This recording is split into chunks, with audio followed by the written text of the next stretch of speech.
If your business feels busy and expensive, your tools and time are probably misaligned. But if you don't know how they're impacting your business, you can't fix it, which is why you need the time and tools self-audit.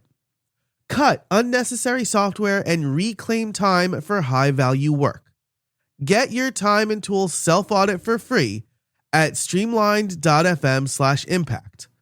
Start eliminating waste today and actually free up your time. Again, that's streamlined.fm/impact for your free time and tools self-audit template.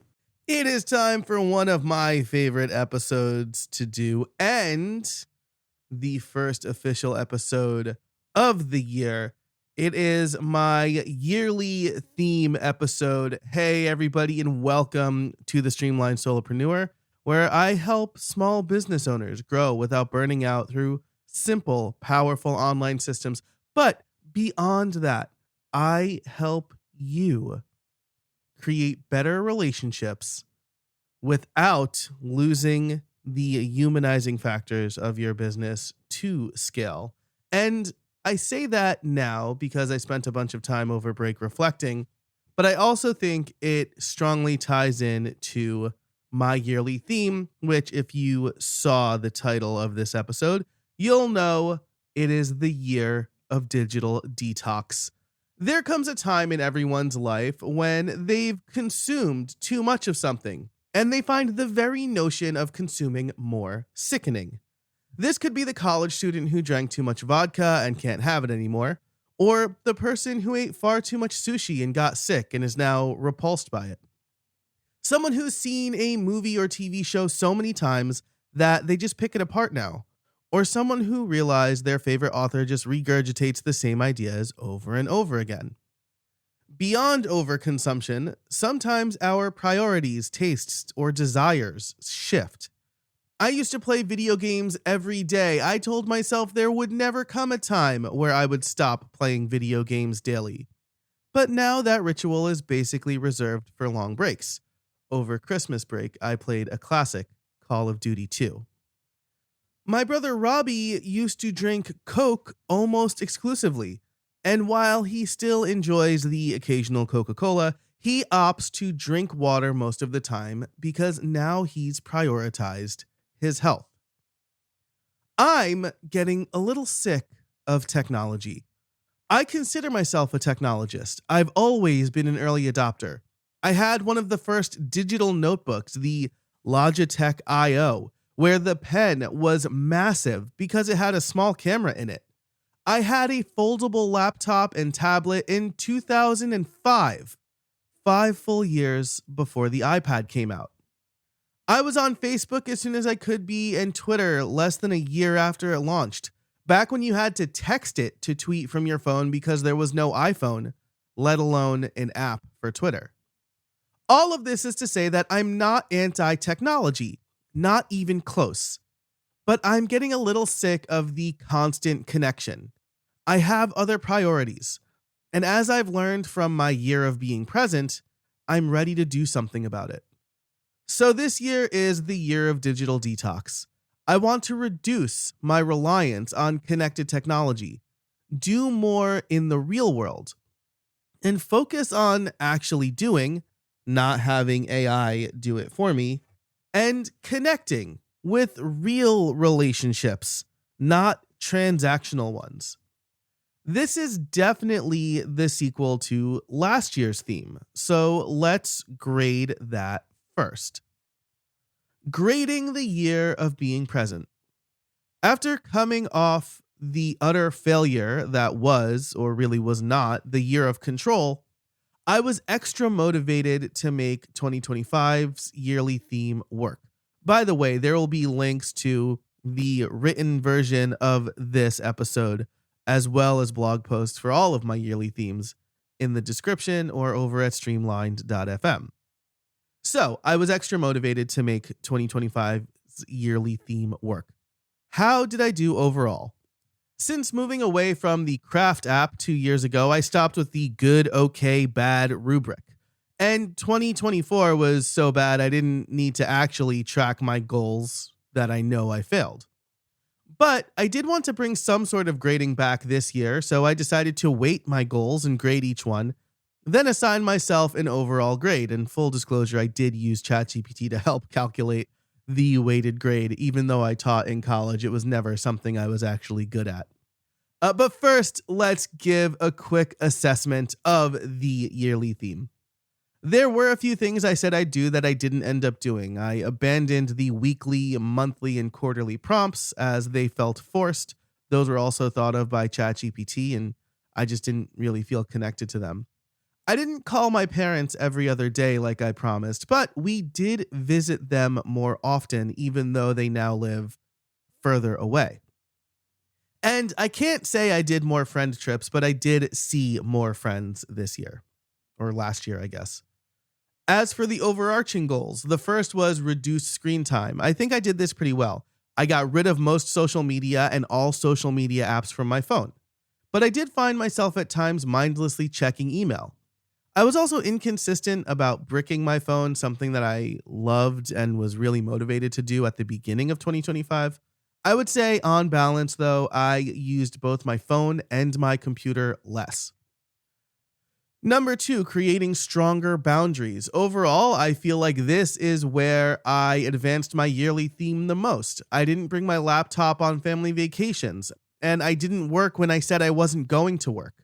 We also implemented a timer trick that Amanda Getz recommended in episode 498, I believe it was, that she recommended to me to tell kids to set a timer, to tell my kids to set a timer.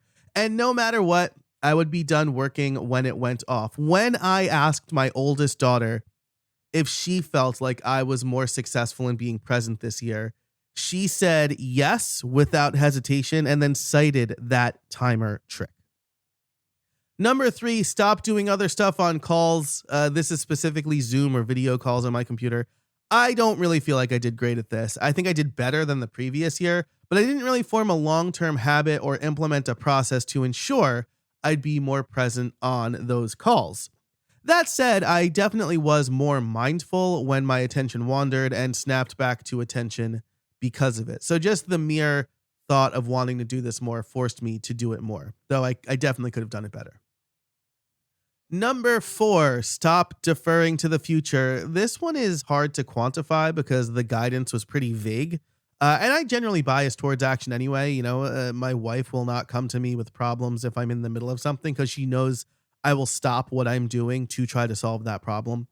But I do say things like, or I did say things like, that's a problem for future Joe. I would say the biggest win here is getting my type 2 diabetes back under control. In my favorites of 2025 episode, I mentioned my favorite tech was my continuous glucose monitor and that it was truly life-changing, and that's absolutely true. I also did more kind of justice stuff, not letting bigger institutions take advantage of me.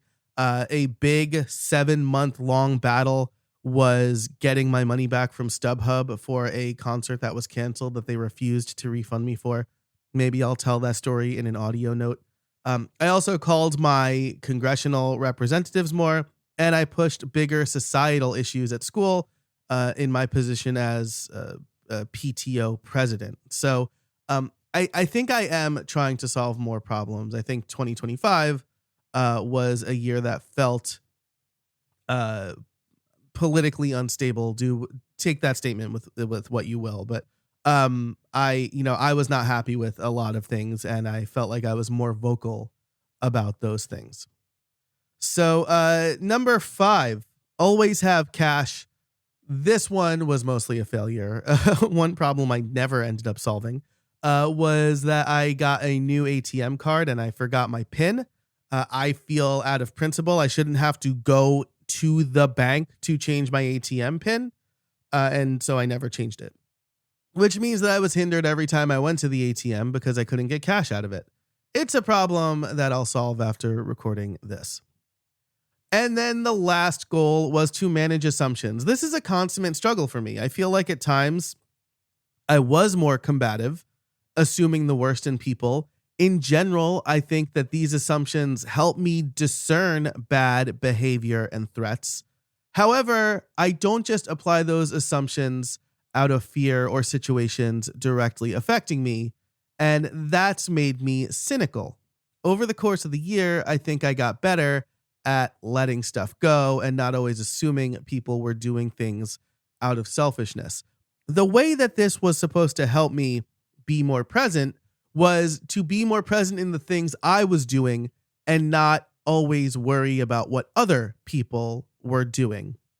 I've started reading Ryan Holiday a lot more, and maybe I'll talk about this when I talk about my yearly theme, but I'm trying to get back to those stoic roots of doing things that affect me and I can't control how people act. I can only control how I react.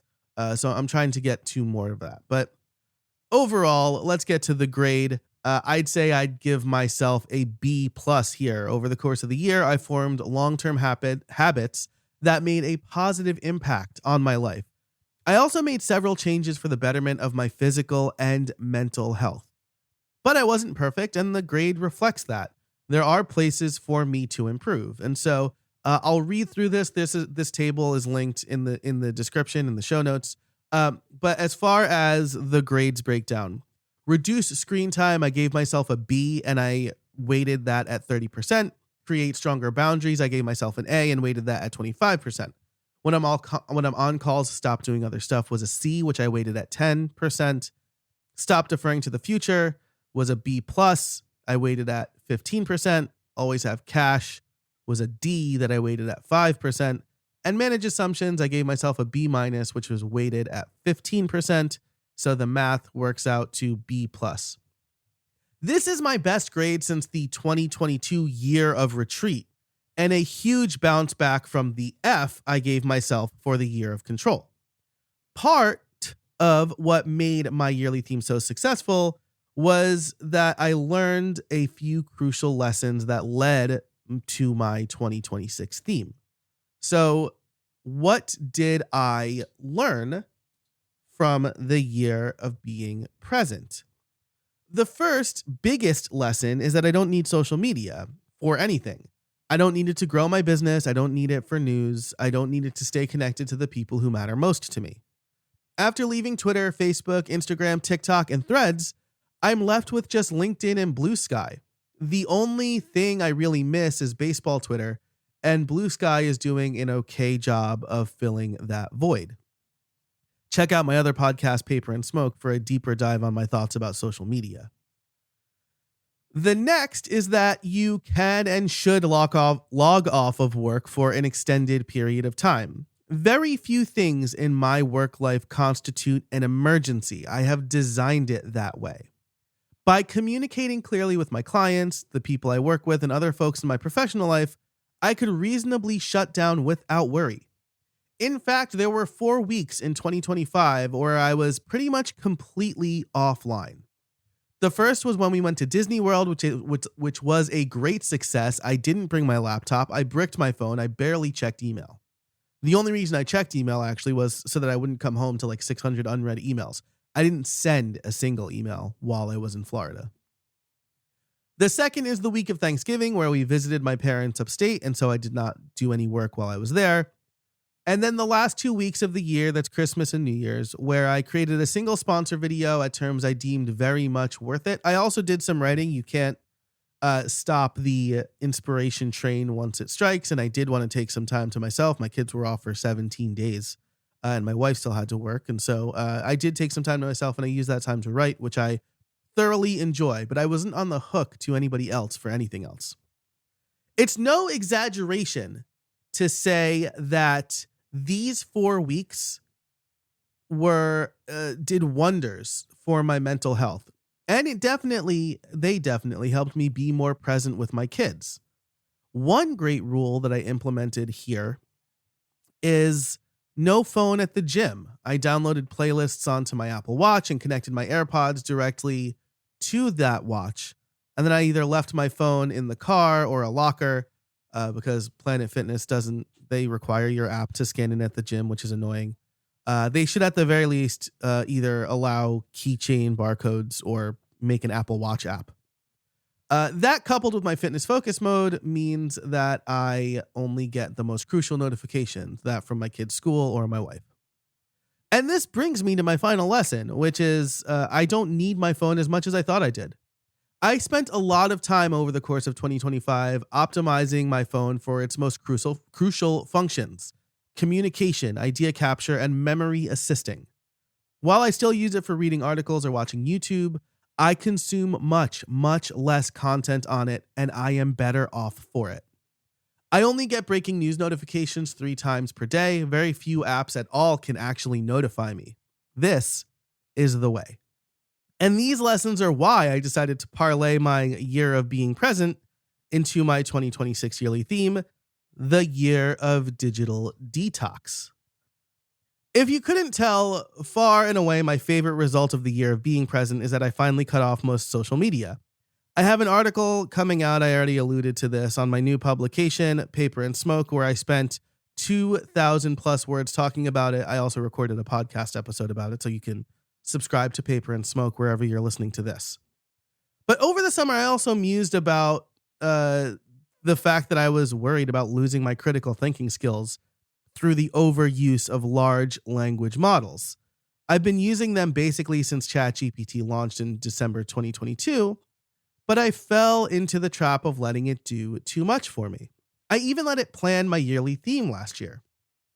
While I thought it did a good job of surfacing some aspects I didn't think of, I don't feel I was as committed to those aspects because I didn't think of them. They were just kind of like the average answers given the prompt. Thankfully, I realized this, and my already healthy skepticism of AI took over. What kicked all of this off for me, though, was The Anxious Generation, a great book that I read in April. It had such a profound effect on me that it set everything else in motion, from leaving social media, which I had already left Twitter, but I didn't really intend on leaving the other ones, to having that healthy skepticism of AI and imparting my thoughts to the greater school community and my children. As a result, I want to do as much digital detox as possible in 2026. Here's the gist, the one-liner, the thesis of my yearly theme. Continue the trend of less social media. Do more with the physical world. This is a pretty simple charge, I think, but with big ramifications. It's also kind of vague, so I created some goals that are more concrete and instructive. There are 2 big themes. The first is use my devices less. I have a lot of devices. As I mentioned, one of them, my CGM, is life-changing, but I've come to rely on my devices in a worrying way. Much like when I was using ChatGPT for everything, I worry that I'm losing real, tangible skills by outsourcing them to technology. In my AI manifesto, which I will also link in the show notes, I wrote that we risk becoming tourists in our own lives, that WALL-E is becoming a cautionary tale. This part of my digital detox is crucial for preventing that. So here's how I'll do it. I want to leave my phone in the car more, or at home more. I don't want to be tethered to my phone or even the outside world as much, or the outside world that's not directly in front of me is maybe a better way to put it. I want to be present where I am, not distracted by things that are not in front of me. I already leave it in my car when I go to church or the gym, and I basically turned it into a camera and walkie-talkie at Disney World. I want to leave it behind more often. I have my Apple Watch Ultra 3 for communication. I can get texts, take phone calls, and listen to music on it. The battery life is great, and I get far fewer notifications on it than my phone. I also purchased the DJI Osmo Action 6, which is a great portable video camera that also takes photos. When I feel like I want to take photos, I'll have that on me when I don't want to have my phone. The only hiccup is that my CGM, that life-changing technology from last year, relies on my phone. But I also don't need it as much as a type 1 diabetic does. I don't need the constant readout of my blood sugar. And leaving my phone in the car doesn't mean I'll never have it on me. It just means I don't have it on me when it will be too much of a distraction. That means that I'm not leaving it at my house for an entire day, but on shorter trips. like shorter day trips, I should say. Next is I want to use more e-ink devices. I want to embrace the idea of e-ink. I love the idea of e-ink, a digital way to have an analog experience. My phone, my iPad, and my laptop are all distraction devices.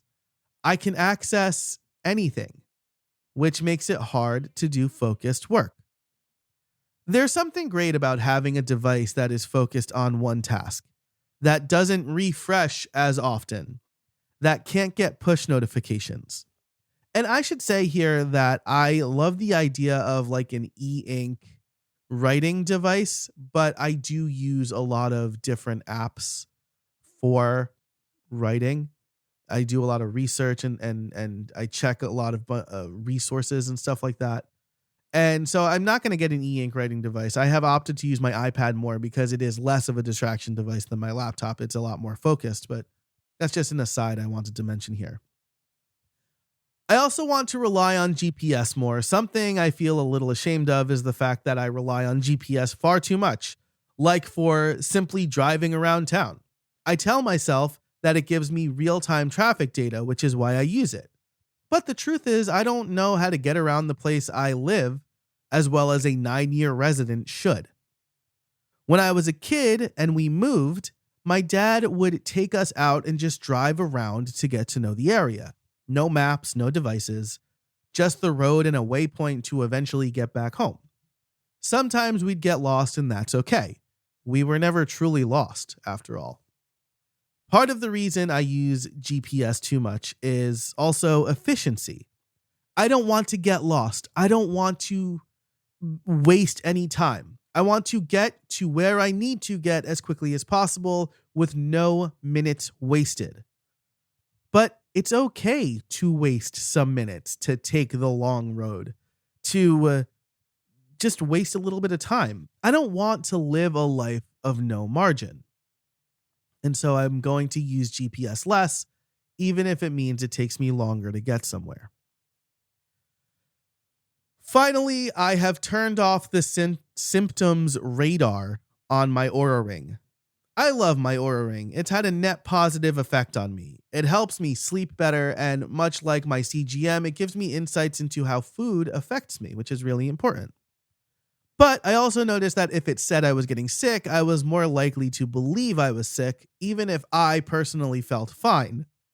The symptoms radar takes a number of signals from biometric sensors in the ring, and then guesses if something is straining, quote unquote, your body, which is most associated, in my opinion, at least, with getting sick. Sometimes this can be a canary in the coal mine, but more often I would let it dictate how I felt. So I've turned it off. I like having the readiness score and understanding how I slept, but I think doing a check-in with myself to see how I feel is better than having a computer on my finger tell me how I feel. Reducing my use and reliance on technology is important, but it is only one aspect of my yearly theme. The other has to do with actually living in the analog world. I often joke that without computers, I'd have no marketable skills. This is hopefully obviously not true, but it feels like that sometimes. The first time I realized I didn't know a whole lot outside of my area of expertise was around 2011. All of my friends knew other things outside of their areas of expertise. Worse is that we all went to the University of Scranton, a liberal arts school that emphasized this sort of learning outside of our expertise, so much that we were forced to take at least one philosophy class per year. I had clearly squandered that side of my education. This is even more proof in the fact that I'm reading more philosophy and about the Stoics, and names of people that I brushed off when I was a know-it-all 18-year-old are coming back up, and I'm really mad at myself for wasting that side of my education. But since then, I have made a concerted effort to learn more outside of computer science and business. Today, 15 years later, I think I'm a much more well-rounded individual. But I still don't know how a lot of stuff works or how it came to be.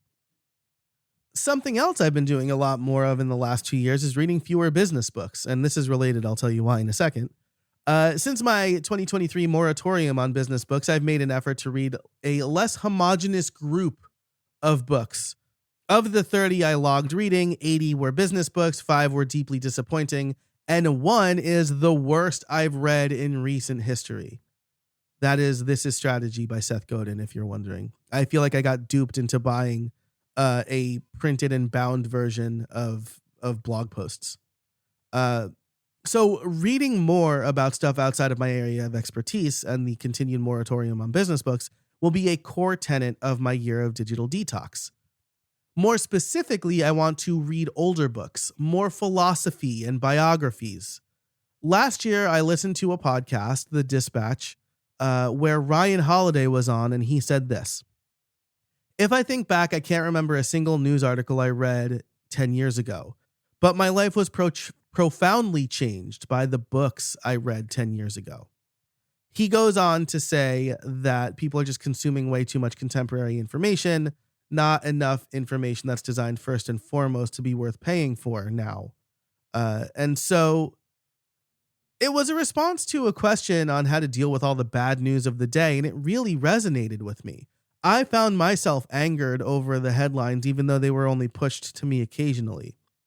He went on to say that there are so many books that are hundreds or even thousands of years old that can have a profound effect on us. They were written for long-term impact, not short-term clicks, and I want to read more of those books. On top of that, I want to learn about how more of my favorite things are actually made. So I want to read books about doing things in the real world. How is coffee roasted? What's the process for blending tobacco into a cigar? How do you mix the perfect cocktail? What makes jazz music different from rock music on a technical level? Maybe this is an overcorrection from a year where AI took a massive leap in usage. It has become ubiquitous in our society, and I fear it has many negative ramifications for understanding and appreciating the craft of actually doing the work. AI can do stuff for us, but AI doesn't appreciate the craft. It doesn't do stuff for us particularly well. And as a result, we're not as committed to it. With that in mind, I've decided to start a new publication, which I've alluded to, called Paper and Smoke. It's over at paperandsmoke.com and wherever you listen to podcasts.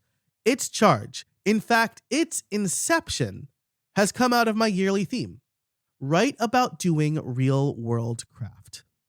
The name comes from my love of analog hobbies: writing with a pen and paper, smoking cigars, drinking coffee, real, tangible things that require time and patience to craft. There is no AI-generated roadmap this year. I didn't use AI to generate a roadmap for my yearly theme because in the long run, I didn't use last year's. I didn't like it as much as I initially thought, and I didn't feel right to rely on AI for my year of digital detox. Instead, Paper and Smoke will be my accountability. I have a loose idea of how I'll implement my weekly writing schedule, getting in there a mix of accountability updates, history lessons, how something is made, or helpful non-tech analog or e-ink tools. I don't have a specific format that I'll need to follow exactly. Consistency will be better than rigidity here. But the format that I have, or those 4 things that I mentioned, are a starting point, and I'm excited to see how they evolve. Like last year, I am full of optimism, highly motivated. I'm excited to see where the year of digital detox takes me, and even more excited to share the journey with you. And now I'd love for you to share your resolution, word, yearly theme with me. What are you working on in 2026? You can head over to streamlinedfeedback.com, streamlined with a D, feedback.com, to submit a voice note, or via the form, you can submit some text. You can do it anonymously, and perhaps I'll read it out on the show in an upcoming feedback episode. But that's it for this episode. Thanks so much for listening, and until next time, I hope you find some space in your week.